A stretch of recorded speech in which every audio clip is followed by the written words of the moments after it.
Guesty, BoroFanTV, outside the Riverside. Very disappointed to lose at home to a last-minute goal. Lewis, we're out the cup, mate. Yeah, we are. I mean, whether it was a cup match or a league match, it's never nice to get beaten. And I just hope it's not a consistent thing of getting beaten in extra time. You know, it was the Fulham game, was a penalty.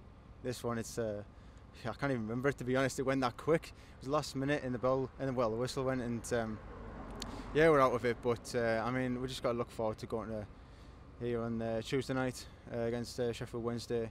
But I would like to have had a bit of a longer run in the cup, but unfortunately, it hasn't happened. Like you say, you should take advantage of your home draw in the cup, Lewis. The changes, did they help us in any way? No, not at all. I mean, I can't believe it. The amount of players on there that had zero confidence and so uncomfortable on the ball. I mean, for them to get picked and to see that they're on the team sheet starting must have given them a bit of confidence. But there was players on there that were just, when they had the ball, you could just tell they did not have confidence. You know, Bamford and Fletcher, Clayton as well. You know, you look at them and, you know, they have been good over the years for us. You know, Fletcher's only just come in. But I think for Fletcher, maybe a lone move might be good. I mean, when he was in the air, when the ball was like direct to him, he was winning it. But they didn't really give him much to do up front. I thought the confidence really lacked there. And I think that, I know Pierce has only been there for a couple of games, but I think sorting that confidence out for all the players really, because some of them are going to have to come in if you pick up some injuries and stuff. I mean, the one for Ayala, I hope it's not anything serious, because I know Fry came on and it was good to see him come on. The same for Randolph, when he flew into that tackle, and I was glad that he didn't have to come off.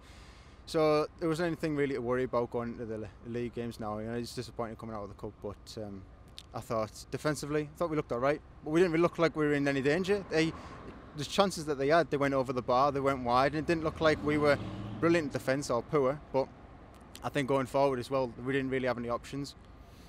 Like you say, our back four look rock solid. Is it our defence that's costing us these home results, or is it our misfiring strikers? Well, I think recently we've been all right at the back. We have only conceded, I can't remember how many we conceded. 2 in the last 2 home games, yeah, exactly. That's all we've conceded. Exactly, and I mean, we haven't been beaten anymore by 2. And I mean, that is really good. And I think when Pulis was first appointed, I thought, great, you know, the Riverside will be a fortress. It will go back to like how it should be. You know, in time that'll happen. We've got many more games to go, home and away.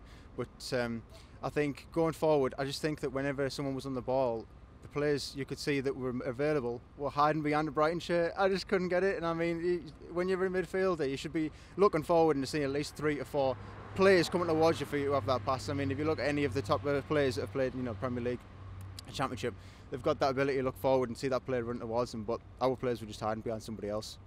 Do you feel we should have went in at least a goal to the good at half time? Well, to be honest, when it was nothing apiece, I mean, I thought, you know, it's fair enough. It's the first half. I thought we were hanging. We weren't really in danger, to be honest. They didn't cause any problems. But I think the first half, yeah, 0-0, and I thought that was a fair result. But it was when we got to the 60th minute, we just kept switching off, and we just kept looking the opposite way and then thinking, oh, look, the ball's just past me here, and there's a player going on our goal here. And it was just unfortunate, really. But I think all we just got to do is just keep our heads up, really. And we're onto the league now. We've just got to push up for that playoff position, because I think 1 and 2 are out of our leagues at the minute. If we're going to play like that, we've got to get our big guys back. But I think we can do it. I think we'll be in the playoffs and we'll push forward, I think.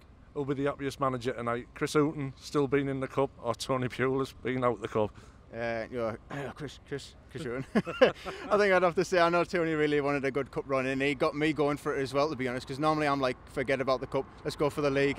But I think, you know, it is disappointing, because I would like to have seen a bit forward. You know, the Wembley dream it was there, but you know, it's not the end of the world, is it? I mean, we'll probably get that one day.